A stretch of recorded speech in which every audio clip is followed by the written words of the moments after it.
انتہائی واجب الاحترام، قابل صد تکریم و تعظیم حضرات سامعین کرام، بزرگان دین، علامات قیامت کے بارے میں گفتگو چل رہی تھی۔ قیامت کی تیسری بڑی علامت خروج دجال ہے۔ گزشتہ جمعہ بھی بڑی تفصیل کے ساتھ آپ حضرات کے سامنے دجال کے اوپر گفتگو ہوئی تھی۔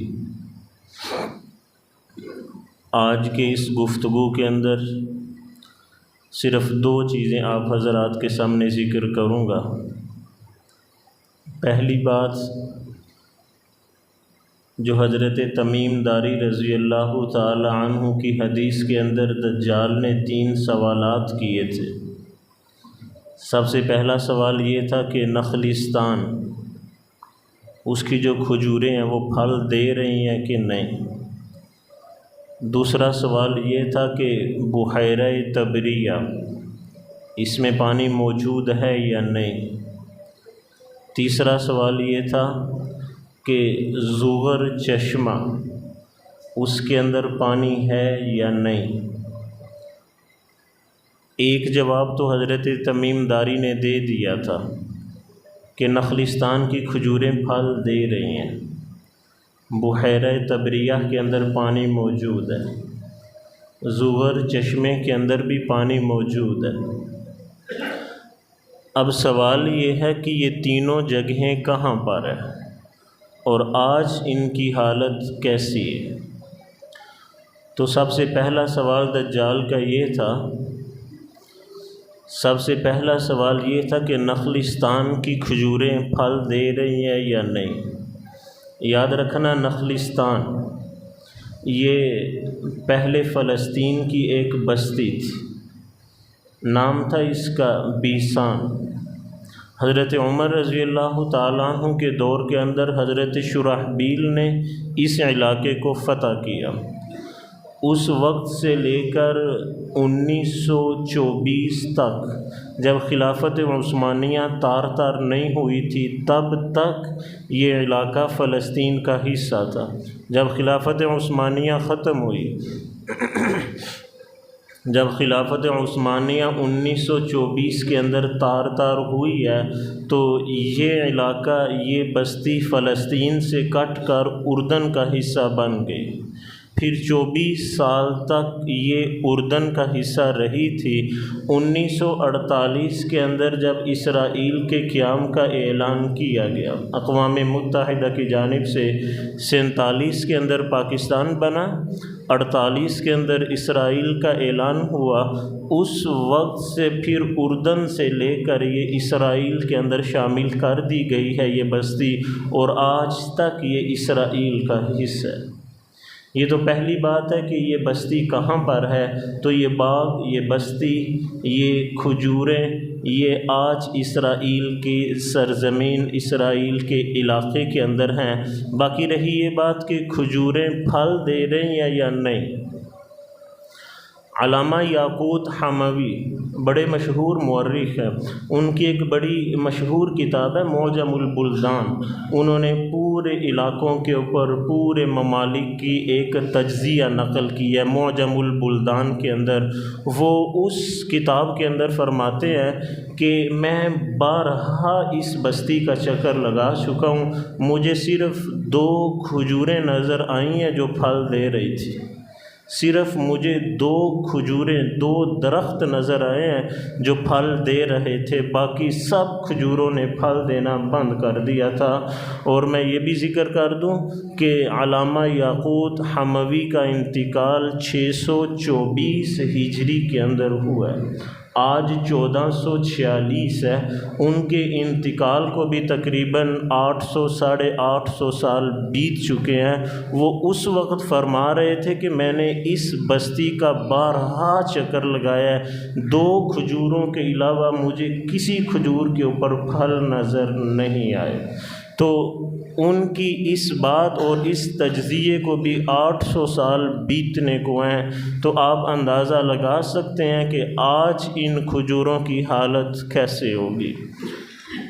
یہ تو پہلی بات تھی، دجال کا پہلا سوال تھا۔ دوسرا سوال یہ تھا کہ بحیرہ طبریہ اس کے اندر پانی موجود ہے یا نہیں۔ تو دو باتیں، ایک جواب تو حضرت تمیم داری نے دے دیا تھا کہ پانی موجود ہے۔ اب دو سوال آپ کے ذہن میں آئیں گے کہ یہ جگہ کہاں پر ہے اور آج اس کی حالت کیسی ہے۔ تو یاد رکھنا، بحیرہ طبریہ یہ اسرائیل اور اردن کی سرحد کے اوپر واقع ہے۔ ایک طرف اس کے اسرائیل ہے اور دوسری طرف اس کے اردن ہے۔ درمیان کے اندر یہ میٹھے پانی کی جھیل ہے اور یہ اسرائیل کے قبضے کے اندر ہے۔ اسرائیل اس کا پانی استعمال کر رہا ہے، لیکن بغیر کسی ظاہری سبب کے۔ اس کا پانی بڑی تیزی سے خشک ہو رہا ہے، آدھا پانی رہ گیا، آدھی یہ جھیل خشک ہو چکی ہے۔ چونکہ دجال کا تعلق یہودیوں کے ساتھ، دجال کا تعلق اسرائیل کے ساتھ ہے، تو وہ اس جھیل کو خشک نہیں ہونے دے رہے۔ وہ سمندروں کا پانی پائپ لائن بچھا کر اس کے اندر گرا رہے ہیں۔ تو چونکہ اس جھیل کا پانی میٹھا ہے، سمندر کا پانی کڑوا ہے، پھر اس پانی کو میٹھے کرنے کے لیے انہوں نے بڑے بڑے پلانٹ نصب کیے ہوئے ہیں، جس کی وجہ سے اخراجات بہت زیادہ بڑھ گئے ہیں۔ اور اب اسرائیل تنگ آ چکا ہے کہ وہ اس جھیل کو خشک کرنے کے بارے میں اب وہ پلاننگ کر رہے ہیں کہ اب ہم اس کو خشک ہونے دیں۔ پہلے وہ جان بوجھ کر اس کو خشک نہیں ہونے دے رہے تھے، اس کے اندر بہت کم پانی رہ گیا تھا، پھر انہوں نے سمندروں کا پانی میٹھا کر کے اس کے اندر ڈالنا شروع کیا تھا، اور آج اس جھیل کے اندر جو پانی ہے وہ 100 میں سے تقریباً 30 یا 35% رہ گیا ہے، باقی سارے کا سارا پانی خشک ہو چکا ہے۔ یہ دوسرا سوال تھا، دجال کا۔ تیسرا سوال اس کا یہ تھا کہ زغر چشمے کے اندر پانی موجود ہے یا نہیں۔ دو باتیں ہیں، ایک جواب تو حضرت تمیم داری نے دے دیا تھا کہ پانی موجود ہے۔ اب دو باتیں آپ کے ذہن میں آئیں گی کہ یہ چشمہ کہاں ہے اور آج اس کی حالت کیسی ہے۔ تو یاد رکھنا، بڑا مشہور ایک سمندر ہے جس کو آپ بحیرہ مردار کہتے ہیں۔ آج کی انگلش کے اندر اگر آپ اس کو دیکھنا چاہیں تو ڈیڈ سی کے نام سے بڑا مشہور ہے، جہاں پر حضرت لوط علیہ السلام کی قوم کے اوپر عذاب آیا تھا۔ حضرت جبریل نے وہ بستیاں اٹھائیں، آسمان پر لے جا کر ان کو پٹخا تھا، تو اوپر اور نیچے کا پانی مل چکا ہے۔ بحیرہ مردار اس کا نام ہے، کیونکہ اس کے اندر کوئی بھی جاندار نہیں ہے، کوئی بھی جاندار۔ پانی اتنا نمکین اور کڑوا ہے کہ اس کے اندر زندہ رہنا کسی بھی جاندار کا مشکل ہے۔ بحیرہ مردار، ڈیڈ سی جس کو بولا جاتا ہے، یہ زغر چشمہ بالکل اس کے کنارے کے اوپر ہے۔ زغر اصل کے اندر حضرت لوط کی بیٹی کا نام ہے۔ حضرت لوط کی دو بیٹیاں تھیں، ایک کا نام تھا ربہ اور ایک کا نام تھا زغر۔ تو جب زغر بیٹی کا انتقال ہوا، یہ چھوٹی بیٹی تھی، تو انہوں نے ایک چشمے کے قریب اس کو دفن کر دیا، تو اسی بیٹی کے نام کے اوپر اس چشمے کا نام پڑ گیا زغر چشمہ۔ اور آج اس چشمے کے اندر بھی پانی بالکل تھوڑا سا موجود ہے، خشک ہونے کے قریب۔ یعنی دجال نے اپنے نکلنے کے لیے جو 3 سوالات کیے تھے، 2 علامات پوری ہو چکی ہیں۔ نخلستان کی کھجوروں نے پھل دینا چھوڑ دیا، بحیرہ طبریہ تقریباً خشک ہو چکا ہے، ایک علامت باقی ہے کہ زغر نامی چشمے کے اندر پانی اب بھی موجود ہے۔ جو ہی یہ چشمہ خشک ہوگا اس کو نکلنے کی اجازت مل جائے گی۔ اس سے آپ اندازہ لگا سکتے ہیں کہ دجال کا نکلنا اور دجال کا خروج وہ کتنا ہمارے سروں کے اوپر کتنا قریب آ چکا ہے۔ یہ پہلی بات تھی جو میں نے آپ حضرات کے سامنے ذکر کی ہے۔ اب دوسری بات لازمی بھی ہے، ضروری بھی ہے، آدمی کا دل بھی کرتا ہے کہ دجال سے بچنے کے اسباب کیا ہیں۔ اگر بالفرض وہ ہماری زندگیوں کے اندر سامنے آ جاتا ہے تو کس طریقے سے ہم اس سے بچ سکتے ہیں؟ یاد رکھنا، قوت اور طاقت سے تو اس کا مقابلہ ناممکن ہے، کیونکہ اللہ نے اس کو طاقت دی ہے، اللہ نے اس کو بہت کچھ دیا ہوگا مسلمانوں کو، لوگوں کو آزمائش کے اندر، امتحان کے اندر مبتلا کرنے کے لیے، اور یہ بھی طے شدہ بات ہے کہ اس کی ایک حد ہے، اس کی ایک باؤنڈری ہے، اس سے آگے وہ نہیں جا سکتا۔ اور یہ بھی طے شدہ بات ہے کہ اللہ ہمیشہ لوگوں کو، مسلمانوں کو اتنا ہی آزماتے ہیں کہ جتنا ان کے اندر طاقت ہوتی ہے۔ طاقت سے زیادہ بوجھ کبھی اللہ نے ڈالا نہیں ہے، لا یکلف اللہ نفسا الا وسعها، ہمیشہ جس کے اوپر بھی اللہ نے بوجھ ڈالا اتنا ہی ڈالا جتنا وہ سہ سکتا ہے، اتنا ہی ڈالا جتنا وہ برداشت کر سکتا ہے۔ تو اب اگر ہم مقابلہ کرنا چاہیں، ہم بچنا چاہیں، تو ہمارے پاس اسباب کیا، ہمارے پاس طریقے کیا، ہمارے پاس راستے کیا ہیں؟ تو یاد رکھنا دو چیزیں ہیں، ایک ہے کہ ہم اس سے بچنا چاہیں روحانی اعتبار سے، اور ایک ہے کہ ہم اس کا مقابلہ کریں، ہم اس سے بچنا چاہیں مادی اعتبار سے۔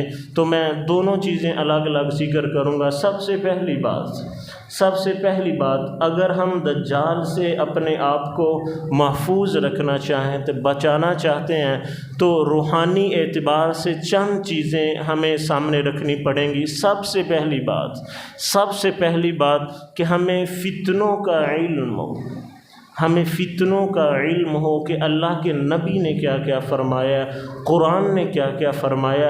اللہ کے نبی ایک ایک چیز اس امت کے لیے کھول کے اور بتلا کر چلے گئے ہیں، تاکہ ایسا نہ ہو کہ کوئی چیز پوشیدہ رہ جائے اور میری امت تکلیف کے اندر مبتلا ہو جائے۔ اللہ کے نبی نے ایک ایک چیز کھول کر بیان کر دی ہے، قیامت کی صبح تک، بلکہ قیامت کیا ہے، جنت اور جہنم تک اللہ کے نبی نے ایک چیز، ایک ایک حرف، سارا کچھ کھول کے ہمارے سامنے رکھ دیا ہے۔ تو سب سے پہلے ہمیں چاہیے کہ ہمیں فتنوں کا علم ہو کہ کیا کچھ ہوگا۔ پچھلے جمعے آپ نے حدیث سنی تھی نا کہ مدینہ کے باہر جا کر دجال پڑاؤ ڈالے گا، مدینہ کے اندر جانے کی اجازت نہیں ہے، باہر جا کر پڑاؤ ڈالے گا۔ تو مدینہ کا ایک آدمی اس کے پاس آئے گا اور کہے گا کہ تجھے دیکھ کر مجھے پتہ چل چکا کہ تو دجال ہے، کیونکہ اللہ کے نبی نے تیرے بارے میں ایک ایک چیز ہمارے سامنے رکھی تھی، تیری شکل و صورت، تیری قوت، تیری طاقت، تیرے فتنے، ان سب چیزوں کے بارے میں اللہ کے نبی ہمیں مطلع کر کے جا چکے ہیں۔ تو وہ دجال اس کو قتل کر دے گا، لوگوں کو بتلانے کے لیے کہ میری طاقت دیکھیے، حالانکہ وہ قتل نہیں ہے، وہ نظر بندی ہے، وہ آنکھوں کی بندش کر دے گا، ہمیں نظر الٹا آنا شروع ہو جائے گا۔ جیسے آج بھی جادوگر ہیں، آج بھی سرکس کے اندر آپ دیکھتے ہیں، تو حقیقت کے اندر وہ قتل نہیں ہے، پھر بعد کے اندر وہ زندہ کرے گا۔ تو وہ آدمی کہے گا کہ میرا ایمان پہلے سے زیادہ پختہ ہو چکا کہ تو دجال ہے، کیونکہ اللہ کے نبی نے بھی فرمایا تھا کہ وہ ظاہراً قتل کرنے کی ایکٹنگ کرے گا، لیکن حقیقت کے اندر آدمی کو قتل کر نہ سکے گا۔ تو یہ سب کچھ کیسے ہوگا؟ کیونکہ اس آدمی کو فتنوں کا علم ہوگا، وہ اس آدمی نے فتنوں کے بارے میں پڑھا ہوگا، دجال کے بارے میں پڑھا ہوگا۔ تو اگر ہم اس کا مقابلہ کرنا چاہتے ہیں تو روحانی اعتبار سے سب سے پہلے ہم یہ کام کریں کہ ہمیں فتنوں کے بارے میں پوری کی پوری معلومات ہونی چاہیے کہ قرب قیامت کیا کچھ ہونے والا ہے، کیا کچھ باقی ہے، کیا کچھ ہو چکا ہے اور کیا کچھ ابھی ہو رہا ہے۔ یہ سب سے پہلی بات ہے۔ دوسری بات ہمیں جھوٹ سے نفرت ہو، جھوٹی باتوں سے، جھوٹی کہانیوں سے، جھوٹے ڈراموں سے، جھوٹی فلموں سے، مبالغہ آرائی سے، ان سب چیزوں سے ہم نفرت کریں، کیونکہ دجال وہ سراپا جھوٹ ہے، وہ جھوٹ کا ایک مجسم ہے کہ ہاتھ کے اندر پانی بھی ہے، ہاتھ کے اندر آگ بھی ہے۔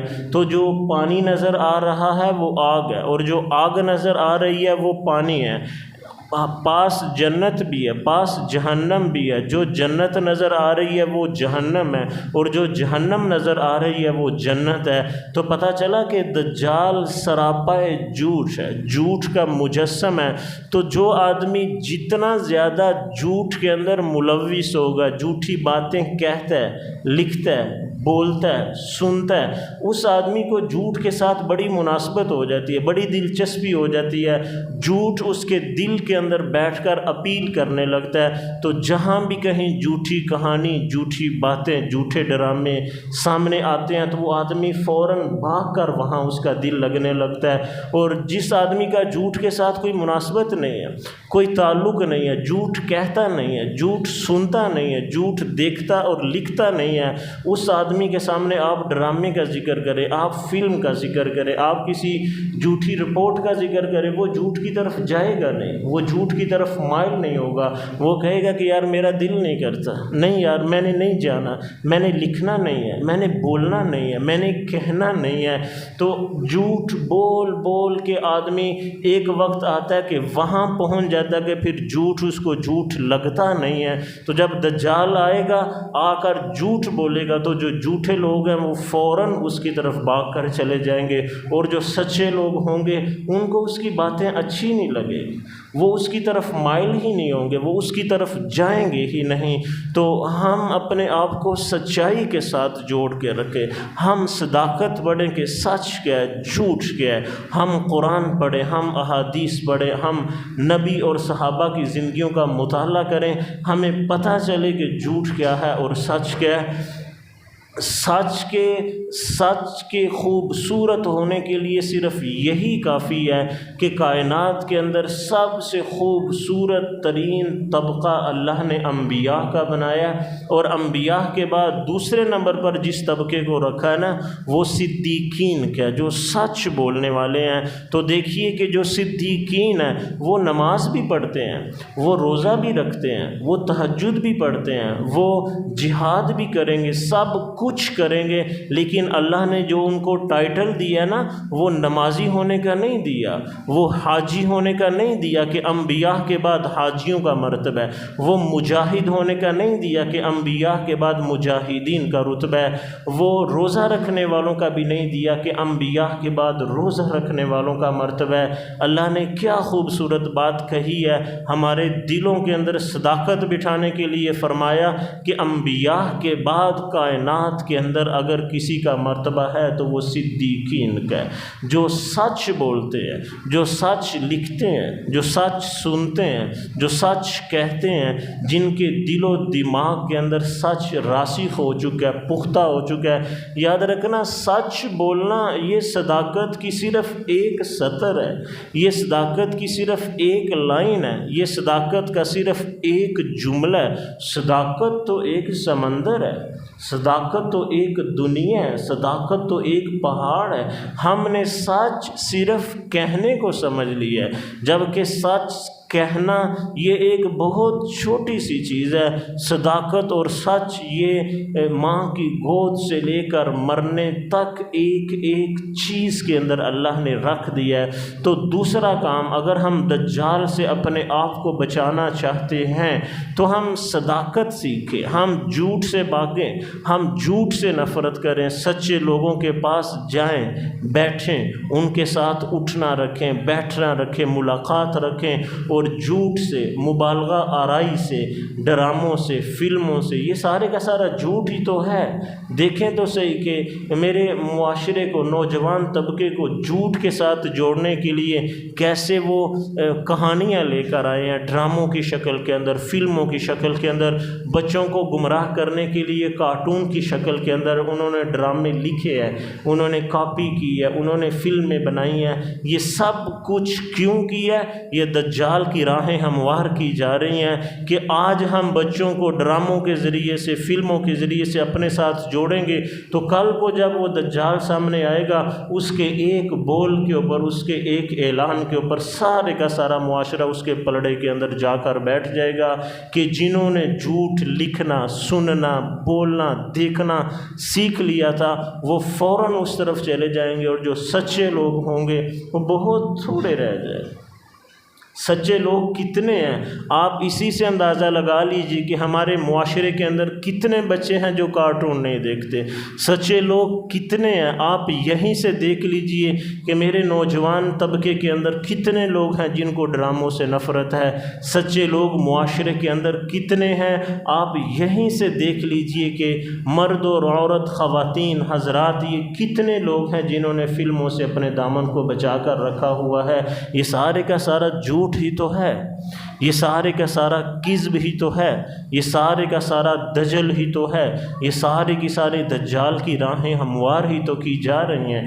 یہ دوسرا طریقہ ہے روحانی طور پر کہ ہم سچ سے پیار کریں، ہم صداقت سیکھیں، ہم صداقت پڑھیں، ہم صداقت لکھیں، ہم اپنے دل و دماغ کے اندر اس کو بٹھا لیں۔ ایک تیسرا طریقہ بھی ہے۔ صحابہ نے پوچھا تھا، یا رسول اللہ اگر دجال آ جائے تو اس سے کون سا شخص بچ سکتا ہے اور کون سا شخص اس کے فتنے کے اندر مبتلا ہو سکتا ہے؟ آپ نے فرمایا جو آدمی گمنام ہوگا وہ دجال کے فتنے سے بچ جائے گا، اور جس کی شہرت جتنی زیادہ ہوگی وہ دجال کے فتنے کے اندر پڑ جائے گا۔ آپ آج اس کا اپنے اندازہ کرنا ہو، آپ نے اس کا تجربہ کرنا ہو تو اپنے میڈیا کو دیکھ لیجئے۔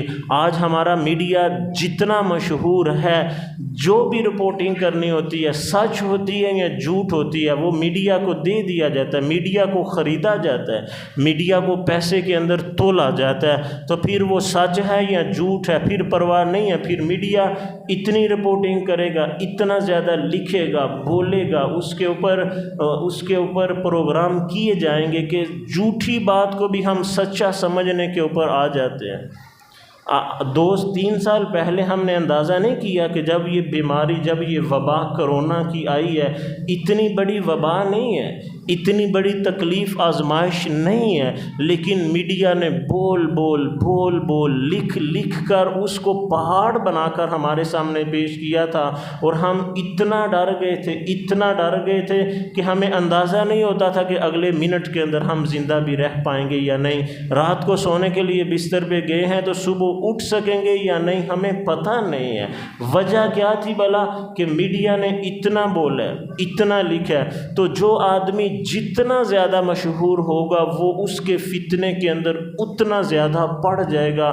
آج آپ دیکھتے ہیں کہ جب ووٹنگ ہو رہی ہے، الیکشن قریب آ گئی ہیں، تو سب سے پہلے کس کو خریدا جا رہا ہے؟ میڈیا کو خریدا جا رہا ہے۔ وہ اس کی تعریف کرے گا، جب کسی کی حکومت گرانی ہوتی ہے تو کیا کرتے ہیں؟ سب سے پہلے میڈیا کو خریدتے ہیں کہ اس کی اچھائیوں کو برائیاں بنا کر پیش کرو، اس کی اچھی چیزوں کو بری چیز بنا کر، اس کی اچھی باتوں کو بری بات بنا کر لوگوں کے سامنے اتنا رکھا جاتا ہے کہ اس آدمی سے ہمارے دل و دماغ کے اندر نفرت بیٹھ جاتی ہے۔ تو یہ تیسرا حل تھا، یہ تیسرا علاج تھا جو اللہ کے نبی نے بتلایا تھا۔ آپ نے بتلایا تھا کہ اگر دجال کے فتنے سے محفوظ رہنا چاہتے ہو تو گمنامی کی زندگی گزارو۔ جو جتنا مشہور ہوگا دجال اس کو سب سے پہلے قابو کرے گا، سب سے پہلے خریدے گا، پھر اس کو بولے گا کہ میرے بارے میں لوگوں کو بتلاؤ، جیسے میڈیا کو آج خریدا جا رہا ہے۔ پھر میڈیا سے کہا جا رہا ہے جہاں کہیں کسی چیز کا افتتاح ہو رہا ہوتا ہے، کسی چیز کا اعلان کیا جانا ہوتا ہے، تو وہاں پر سب سے پہلے اس آدمی کو لے کر آتے ہیں کہ جس کی فین فالوئنگ سب سے زیادہ ہوتی ہے، جس کے فالوور سب سے زیادہ، جس کی بات زیادہ دور تک جاتی ہے، سب سے پہلے اس کو لانچ کیا جاتا ہے۔ جب بھی کسی برانڈ کا افتتاح ہو رہا ہوتا ہے تو اس کے جو ملبوسات ہیں، اس کی جو کھانے کی چیزیں ہیں، پینے کی چیزیں ہیں، پہننے کے جوتے ہیں، سب سے پہلے کس کو دیے جاتے ہیں؟ کہ جس کو سب سے زیادہ دنیا دیکھتی ہے، جس کو سب سے زیادہ دنیا سنتی ہے، جس کو سب سے زیادہ دنیا پڑھتی ہے۔ تو آج سے ہی وہ ہوائیں شروع ہو چکی ہیں۔ جب دجال بھی آئے گا تو سب سے پہلے اس نے جس کو قابو کرنا ہے وہ شخص ہے کہ جس کی شہرت زیادہ ہے، جو مشہور زیادہ ہے، جو سنا جاتا ہے، جو دیکھا جاتا ہے، جو پڑھا جاتا ہے، جس کو لوگ دیکھنے کے لیے دور دراز سے آتے ہیں۔ تو دجال سب سے سے پہلے اس کو قابو کر کے خریدے گا، خریدنے کے بعد کہے گا کہ جا کر لوگوں کو میرے بارے میں بتلاؤ، تو وہ آدمی جب جا کر لوگوں کو بتلائے گا اپنی آواز کے ساتھ، اپنی کشش کے ساتھ، تو لوگ پھر خود بخود دجال کی طرف بھاگنا شروع ہو جائیں گے۔ وہ رپورٹنگ اس انداز میں کرے گا کہ لوگ سمجھیں گے کہ یار یہ جھوٹ نہیں کہہ رہا۔ آج آپ دیکھیے نا، آج اپنے میڈیا کو دیکھ لیجئے کہ جو حکومت گرانی ہوتی ہے تو اس کی اچھی باتیں کیسی بری باتیں بنا کر پیش کی جا رہی ہوتی ہیں۔ اور آج کا میڈیا، آج مہنگائی دیکھیے، آپ کے اپنے شہر کے اندر بجلی کے بلوں کی وجہ سے 3 آدمی قتل ہو چکے ہیں، لیکن میڈیا نے چھوٹی سی رپورٹ بھی نہیں دی اس کے اوپر۔ اگر اسی میڈیا کو خریدا جاتا اس حکومت کے خلاف تو پھر آپ دیکھتے ہیں کہ یہ میڈیا کیا ہنگامہ برپا کرتا، پھر آپ دیکھتے کہ میڈیا کیا شور اٹھاتا۔ یہ دجال کی راہیں ہموار ہو رہی ہیں۔ یہ تیسرا روحانی طریقہ تھا کہ ہم دجال سے خود کو کیسے بچا سکتے ہیں، ہم شہرت سے بچیں، ہم گمنامی کی زندگی گزاریں۔ چوتھا طریقہ، صحابہ نے پوچھا یا رسول اللہ اگر دجال آ جائے تو کیا چیز ہمیں بچا سکتی ہے؟ تو آپ نے فرمایا 4 چیزوں کا اہتمام کرو۔ نمبر 1 تکبیر، نمبر 2 تحمید، نمبر 3 تسبیح، اور نمبر 4 تحلیل۔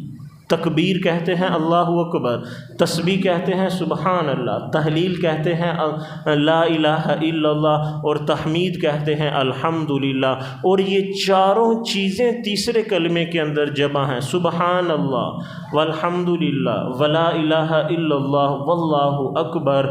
اسی وجہ سے جب بھی آپ کسی بھی بزرگ کے پاس جاتے ہیں نا تو وہ سب سے زیادہ آپ کو 3 چیزوں کی تلقین کرتے ہیں۔ پہلا کلمہ درود شریف، اور تیسرا کلمہ۔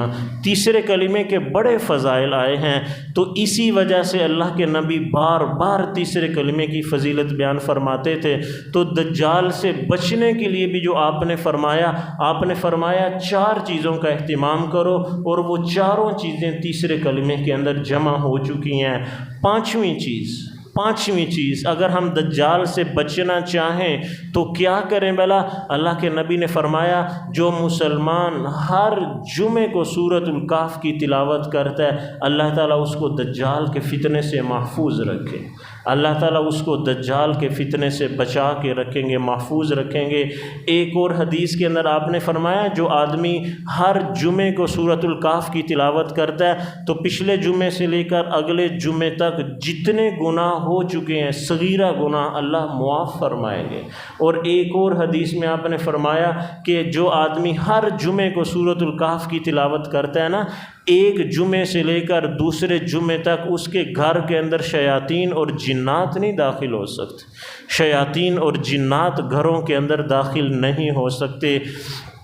یہ 5واں سبب تھا، یہ 5واں راستہ تھا روحانی طور پر کہ ہم دجال سے کیسے بچ سکتے ہیں۔ ایک چھٹا راستہ بھی ہے۔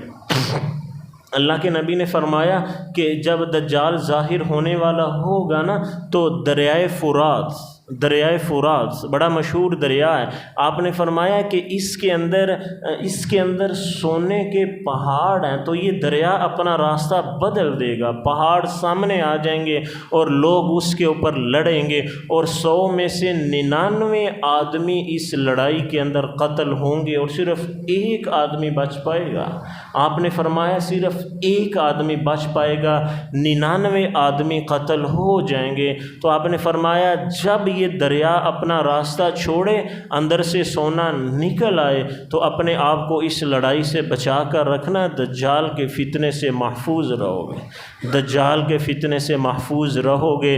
لیکن میرا معاشرہ کیسے بچ سکتا ہے کہ جب سونے کے پہاڑ سامنے ہوں، یہاں تو تیل کا ٹینکر الٹ جائے تو برتن لے کر عوام پہنچ جاتی ہے، یہاں پر تو بوتلوں کا ٹرک الٹ جائے تو جتنی بوتلیں ہاتھ میں آئے ہم اٹھا کے بھاگنا شروع کر دیتے ہیں۔ ہمارا ایمان تو اس قدر کمزور ہو چکا ہے، اخلاقیات کے اندر ہم اس قدر گر چکے ہیں کہ کسی کا نقصان ہے یا نفع ہمیں نہیں پتہ۔ چاہیے تو یہ تھا کہ ہم ان کے دکھ درد کے اندر شریک ہوتے، اور ہم نے ان کے زخموں کے اوپر نمک چھڑکا کہ ہم تیل لے کر بھاگ گئے۔ اس سے زیادہ گری ہوئی قوم کون سی ہو سکتی ہے؟ ہم وہاں سے بوتل اٹھا کے بھاگ گئے ہیں کہ جس کی قیمت 200 روپے ہے۔ 200 روپے کیا چیز؟ 200 روپیہ کیا چیز ہے، لیکن ہم وہاں سے بوتلیں اٹھا کے بھاگے ہیں۔ تو جب سونے کے پہاڑ نکلیں گے تو ہم وہاں سے کیسے خود کو بچا کر رکھ سکتے ہیں؟ اللہ ہی ہماری مدد کرے تو یہ ممکن ہو سکتا ہے، وگرنہ ظاہری حالات کے اعتبار سے جیسا معاشرہ آج تشکیل پا چکا ہے، ہم جتنا گر چکے ہیں، بظاہر ناممکن نظر آ رہا ہے کہ سونے کے پہاڑ ہوں، اوپر لڑائی ہو اور ہم وہاں سے اپنے آپ کو محفوظ رکھ سکیں۔ یہ روحانی اعتبار سے میں نے آپ کو اسباب بتلائے ہیں کہ ہم اپنے آپ کو دجال سے کیسے محفوظ رکھ سکتے ہیں۔ اب مادی اعتبار سے ہم اپنے آپ کو کیسے بچا سکتے ہیں، صرف 2-3 باتیں آپ کے سامنے ذکر کروں گا۔ اگر ہم دجال سے خود کو محفوظ رکھنا چاہتے ہیں تو سب سے پہلے ہم اپنے آپ کو مصنوعی چیزوں سے بچائیں۔ سب سے پہلے ہم اپنے آپ کو مصنوعی چیزوں سے بچائیں، لیکن آج معاشرے کا بچنا تقریباً ناممکن ہو چکا ہے۔ ہم دودھ سارے کا سارا مصنوعی استعمال کر رہے ہیں، ہم آٹا سارے کا سارا مصنوعی استعمال کر رہے ہیں، ہم مشروبات ساری کی ساری مصنوعی استعمال کر رہے ہیں۔ ہماری جو بیکری کی آئٹم ہے، ہمارا جو فاسٹ فوڈ ہے، یہ سارے کا سارا مصنوعی ہے۔ تو دجال کا مقابلہ ہم تب کر سکتے ہیں جب ہم اپنی اصل گندم اپنے پاس رکھیں، ہم اصل دودھ اپنے پاس رکھیں۔ ہم نے اپنی اصل گندم تو ان کو دے دی ہے، ہم نے اپنا اصلی دودھ تو ان کو دے دیا، ہم نے وہاں سے مصنوعی دودھ جو نا وہ خریدا ہے۔ اگر ہم دجال کا مقابلہ کرنا چاہتے ہیں تو ہم مصنوعی چیزوں سے اپنے آپ کو بچا کر رکھیں۔ دوسری چیز ہم اپنے آپ کو سہولت پسندی سے بچائیں، ہم اپنے آپ کو سہولت پسندی سے بچائیں، ہم اپنے آپ کو مشقت کا عادی بنائیں۔ دیکھیے تو صحیح کہ 50-60 سالوں کے اندر ہم کتنا زیادہ سہولت کی طرف گئے ہیں کہ پہلے پانی ہاتھوں کے ذریعے کنویں سے نکالا جا رہا تھا، ہم سہولت کی طرف بڑھے، ہم نے نلکے لگوائے۔ تھوڑا قوم اور سہولت کی طرف گئی تو ہم نے جو نا وہ بجلی کا استعمال کیا، ہم موٹر اور واٹر پمپ لے کر آئے۔ اب قوم اور سہولت کی طرف جا رہی ہے، ہم سوئچ آف آن کرنا بھی ہم مناسب نہیں سمجھتے، ہم نے سارے کا سارا کام آٹومیٹک کر دیا کہ پانی کم ہو خود موٹر چل پڑے، جب پانی پورا ہو جائے وہ خود بخود بند ہو جائے۔ پہلے یہ تھا کہ ہم روشنی کے استعمال کے لیے لالٹین کا استعمال کر رہے، ہم سہولت کی طرف گئے تو ہم موم بتی لے کر آئے، اور سہولت کی طرف گئے تو ہم نے ان بجلی کے جو نا وہ بلب ہے ہم ان کا استعمال کیا۔ اب ہم اس سوئچ کو آف آن کرنا بھی مناسب نہیں سمجھتے، ہم ریموٹ کنٹرول کی طرف جا چکے ہیں، اور اب قوم اس سے بھی آگے جانا چاہتی ہے۔ ہم یہ جو ریموٹ ہے ہم اس کو بھی استعمال کرنا اپنے لیے دقت اور دشواری سمجھ رہے ہیں۔ ایسی ٹیکنالوجی بازار میں آ چکی ہے کہ آپ کی آنکھ کی پلکوں کے ساتھ اب جو نا وہ زمانہ گردش کرے گا اور زمانہ چلے گا۔ تو یہ ساری کی ساری دجال کی راہیں ہموار ہو رہی ہیں کہ دجال جب آئے گا تو وہ یہ ساری کی ساری سہولت آپ سے چھینے گا، جب سہولت چھینے گا تو لوگ خود مریں گے۔ اب آپ دیکھ لیں کہ یہ سوشل میڈیا ہماری کتنی مجبوری بن چکی ہے کہ 10 منٹ کے لیے اگر نیٹ آف کر دیا جائے تو ہم کیا کچھ نہیں کرنا چاہتے، ہم بازاروں گلیوں کے اندر ہم سراپا احتجاج بن جاتے ہیں، یہاں تک ہم مجبور ہو چکے ہیں سہولت پسندی کے اندر۔ اگر ہم دجال کا مقابلہ کرنا چاہتے ہیں تو ذرا سہولت پسندی سے باہر آئیے۔ سہولت پسندی اور دین ایک جگہ جمع نہیں ہو سکتے۔ سہولت پسندی اور دین تو سراسر مشقت کا نام ہے۔ آپ جہاد کو اٹھا کر دیکھیے، اب جہاد جو نا وہ اے سی کے والے کمرے کے اندر تو نہیں ہو سکتا، جہاد ہیٹر کے سامنے بیٹھ کر تو نہیں ہو۔ آپ حج کو اٹھا کر دیکھ لیجئے کتنی مشقت ہے، آپ روزے کو اٹھا کر دیکھ لیجئے، جون جولائی کے روزے اگر آ جائیں تو کتنی مشقت ہے، آپ سردیوں اور گرمیوں کی نمازیں اٹھا کر دیکھ لیجئے۔ دین اور سہولت پسند پسندی یہ ایک جگہ پر جمع نہیں ہو سکتے۔ اگر ہم دجال کا مقابلہ کرنا چاہتے ہیں تو سہولت پسندی سے باہر آئیے، اور آخری بات، اگر ہم دجال کا مقابلہ کرنا چاہتے ہیں تو تکلفات سے بچیے، تکلفات سے بچیے، اپنی زندگی کے اندر آسانیاں پیدا کیجیے۔ لباس ہماری ضرورت ہے، ہم نے صرف سطر ڈانپنا ہے، لیکن لباس کو مہنگا کرتے کرتے کرتے ہم کہاں جا چکے ہیں کہ برانڈ کا ایک سوٹ اس کی سلائی اتنی مہنگی ہوتی ہے کہ غریب آدمی کے 30-40 جوڑے اس سے بنائے جا سکتے ہیں۔ آپ اپنے کھانے کو لے لیجئے کہ کھانے کے اندر صرف 2 چیزیں ہوتی ہیں، ایک کھانا، ایک سبزی ہے، دوسرا اس کے اندر نمک ہے یا مرچ ہے یا پانی ہے۔ ہم نے کہاں تک مسالوں کا ڈھیر لگا کر اپنی زندگیوں کے اندر تکلفات ہم کہاں تک لے کر جا چکے ہیں۔ اگر بازار سے سارا مسالہ جات غائب کر دیا جائے، اگر بازار کے اندر جو برانڈڈ کپڑے ہیں یہ ختم کر دیے جائیں تو لوگ کیا حشر نشر قیامت برپا کر دیں گے۔ اور یہ دجال کی راہیں ہیں، وہ جب آئے گا تو ان سب چیزوں کو قبضے کے اندر لے لے گا، پھر ایک ہی بات کہے گا کہ مجھے خدا مانو گے تو میں دیتا ہوں، نہیں مانتے ہو تو میں نہیں دیتا ہوں۔ تو پھر کون ہے جو وہاں پر ڈٹ سکتا ہے؟ ایک ہی آدمی مقابلہ کر پائے گا جس کی زندگی کے اندر تکلف نہیں ہے، اور صحابہ کی زندگیوں کے اندر تکلفات نہیں تھے۔ ایک حدیث کے اندر صحابہ کی 3 خوبیاں بیان کی گئی ہیں۔ نمبر 1، ان کے دل بڑے صاف شفاف تھے۔ نمبر 2، ان کے علموں کے اندر بڑی گہرائی تھی۔ نمبر 3، ان کی زندگیوں کے اندر تکلفات نہیں تھے۔ اگر ہم دجال کا مقابلہ چاہتے ہیں تو تیسرا کام یہ کیجئے کہ زندگی کے اندر سے تکلفات کو ختم کیجئے، سادہ کھائیے، سادہ پہنیے، پھر بے خوف ہو جائیے۔ مارکیٹ سے سب کچھ غائب بھی ہو جائے تو ہمارے زندہ رہنے کے لیے صرف گندم ہی کافی ہے۔ اور اگر زندگیوں کے اندر تکلفات رہے، پھر آپ یہ سوچیں کہ ہم دجال کا مقابلہ کر سکیں گے، تو یہ ذرا مشکل نظر آتا ہے۔ اللہ تعالی عمل کرنے کی